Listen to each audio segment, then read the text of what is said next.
नमस्कार, खबर हिमाचल प्रदेश देख रहे हैं आप और मैं हूं आपके साथ जावेद अली। बुलेटिन में हिमाचल से जुड़ी हर खबर आप तक पहुंचाएंगे, लेकिन उससे पहले एक नजर हेडलाइंस की ओर। हिमाचल उपचुनाव में शांतिपूर्ण मतदान जारी, पोलिंग बूथों पर सुरक्षा चाक चौबंद, मुख्य निर्वाचन अधिकारी ने दी अहम जानकारी। हिमाचल कांग्रेस को बड़ा झटका, पूर्व कैबिनेट मंत्री जीएस बाली का निधन, लंबे समय से बीमार चल रहे थे पूर्व मंत्री बाली। हिमाचल के पूर्व कैबिनेट मंत्री जीएस बाली निधन, सुबह नई दिल्ली एम्स में ली अंतिम सांस, सीएम जयराम ने जताया गहरा शोक। प्रदेश में फिर पटरी पर लौटेगा पर्यटन कारोबार, एचपीडीटीसी ने की बड़ी पहल, अब होटलों में मिलेगी सैलानियों को 20% की छूट। शिमला नगर निगम की मासिक बैठक आयोजित, बैठक में पार्षदों ने किया जोरदार हंगामा, पानी आपूर्ति करने वाली कंपनी पर उठाए सवाल। और खबरों की शुरुआत करेंगे। हिमाचल में सभी मतदान केंद्रों पर शांतिपूर्ण तरीके से मतदान जारी है। मौसम ठीक रहने और अच्छी धूप ने मतदान के दिन बड़ी राहत दी है। आपको बता दें, अतिरिक्त मुख्य निर्वाचन अधिकारी दिलीप नेगी ने कहा कि सभी मतदान केंद्रों पर ईवीएम और वीवीपैट मशीनें सही से काम कर रही हैं और एक दो जगह से कुछ अवहेलना की शिकायतें मिली हैं। उन्होंने कहा कि इस बार उपचुनाव में अच्छा मतदान होने की उम्मीद है।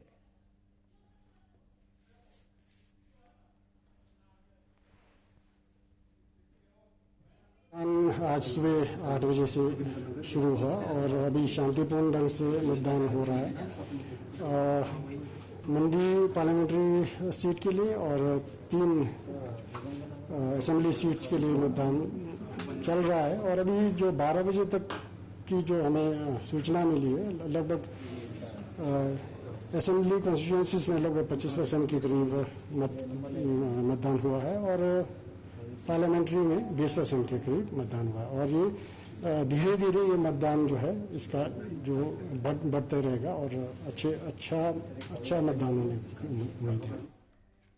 वहीं मंडी लोकसभा उपचुनाव में जो सीएम जयराम ठाकुर ने अपने परिवार समेत मतदान किया, वहीं सीएम ने लोगों से भी ज्यादा से ज्यादा मतदान करने की अपील की। उन्होंने कहा कि मतदान लोकतंत्र की सबसे बड़ी ताकत है, जिससे हमारा लोकतंत्र मजबूत होता है। सभी लोगों को मतदान जरूर करना चाहिए।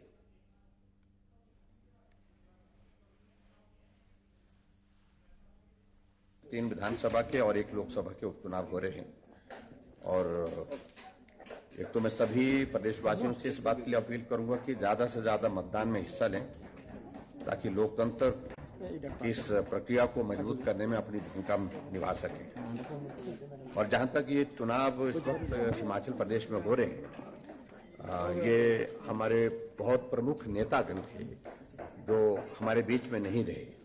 उनकी वजह से मंडी से हमारे रामस्वरूप जी, वीरभद्र सिंह जी अर्की से विधायक थे और जुब्बल कोटखाई से नरेंद्र बरागटा जी विधायक थे, सुजान सिंह ठानिया फतेहपुर से विधायक थे। यानी कि मैं कह सकता हूं कि इस छोटे से समय में हमने बहुत वरिष्ठ नेतृत्व खोया है हिमाचल प्रदेश का। इसका हमको दुख है। खुद खाली विधानसभा और लोकसभा के चुनाव, लोकसभा के क्षेत्र में चुनाव होते हैं, वो चुनाव की प्रक्रिया आज।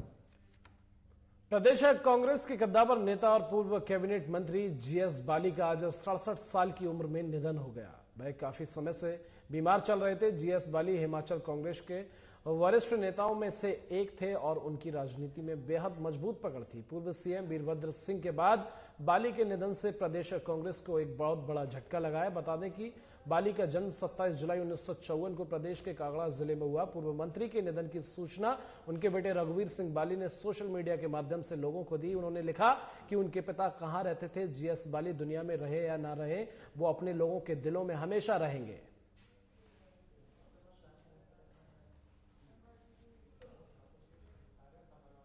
हिमाचल के सीएम जयराम ठाकुर ने कांग्रेस के वरिष्ठ नेता और पूर्व मंत्री जीएस बाली के निधन पर गहरा शोक व्यक्त किया है। पूर्व कैबिनेट मंत्री ने आज सुबह नई दिल्ली एम्स में अंतिम सांस ली और वह 67 वर्ष के थे। सीएम ने दिवंगत नेता को श्रद्धांजलि देते हुए कहा कि जीएस बाली कांगड़ा जिले के नगरोटा बागवा विधानसभा क्षेत्र से 4 बार विधायक रह चुके हैं और वीरभद्र सिंह के कैबिनेट में 2003 से 2007 तक 2017 तक कैबिनेट मंत्री रहे।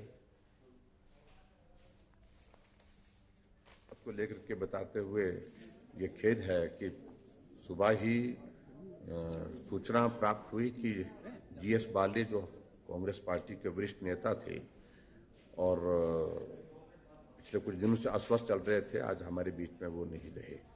उनका ट्रीटमेंट एम्स में दिल्ली में चल रहा था और एक दबंग नेता की छवि उनकी और कांग्रेस के अंदर अपनी बात कहने की और काम करने का तरीका भी थोड़ा उनका अलग से हट करके था।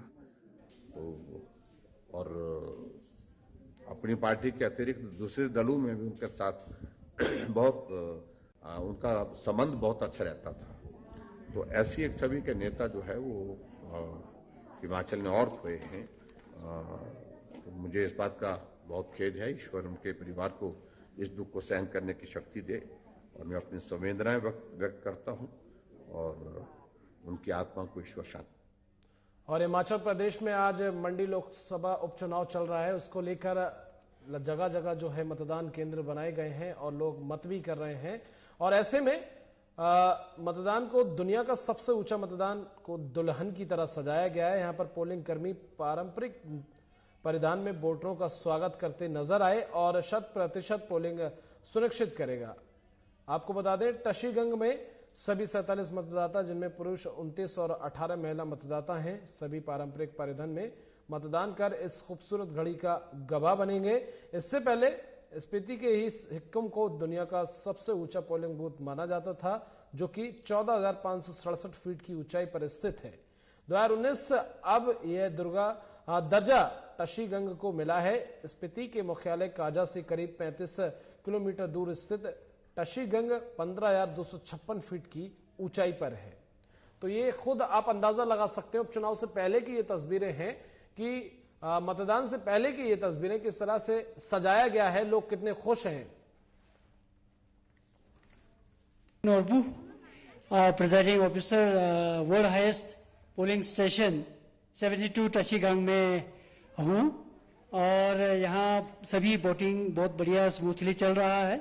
हमने बिल्कुल टाइम पे वॉक पोल करा दिया था और एजेंट्स भी आए, उनके सामने मशीन से सील हो गए और 8 बजे बिल्कुल हम मशीन सेटअप करके तैयार रहे और करीबन 10 बजे हमारी पोलिंग स्टार्ट हुई थी।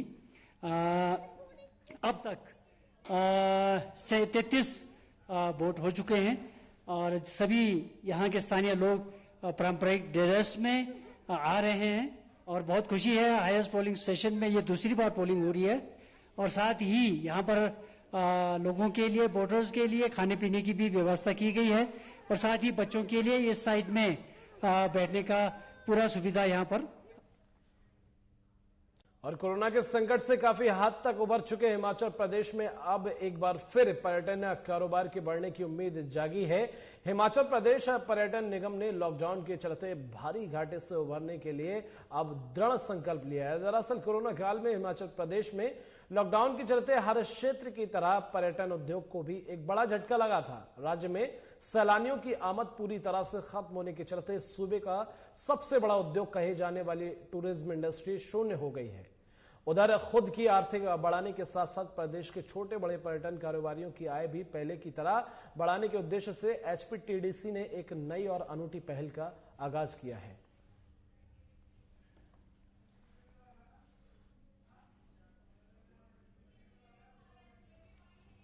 तो टूरिस्ट यहाँ पर आ चुका था।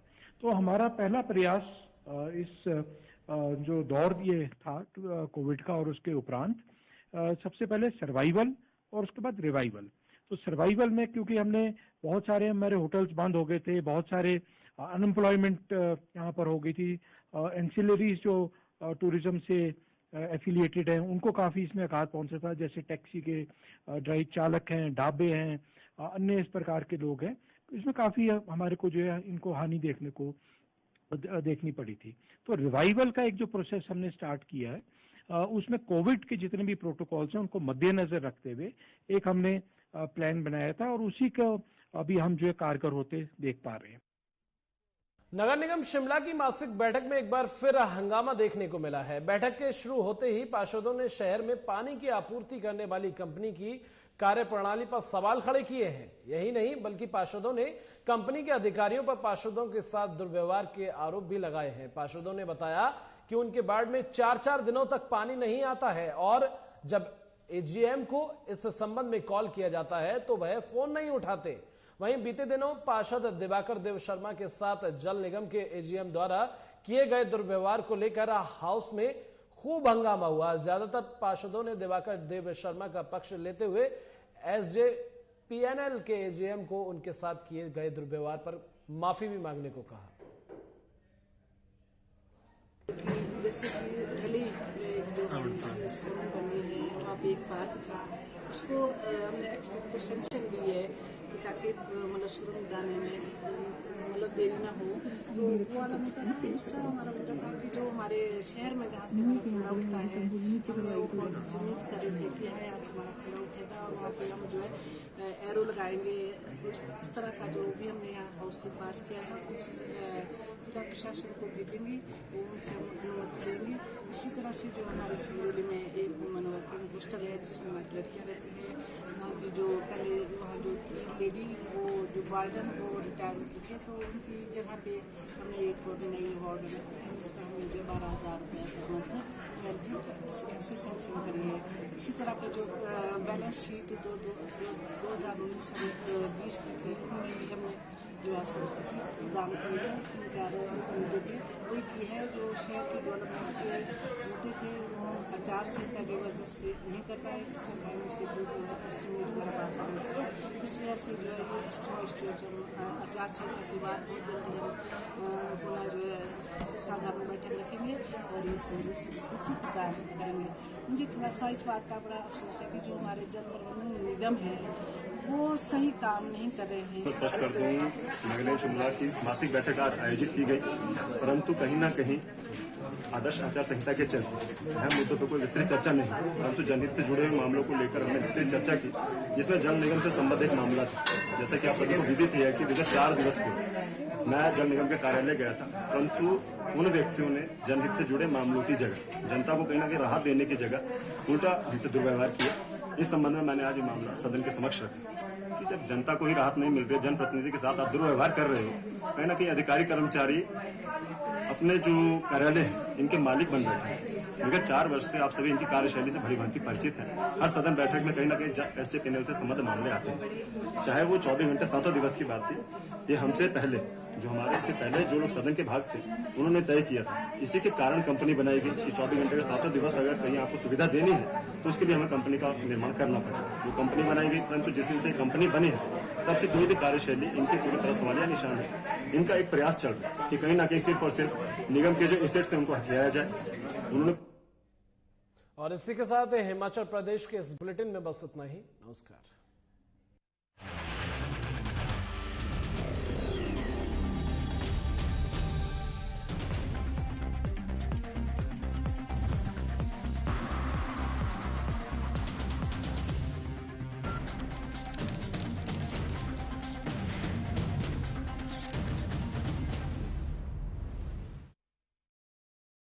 क्या आप दुबले पतले कमजोर हैं? आपकी सेहत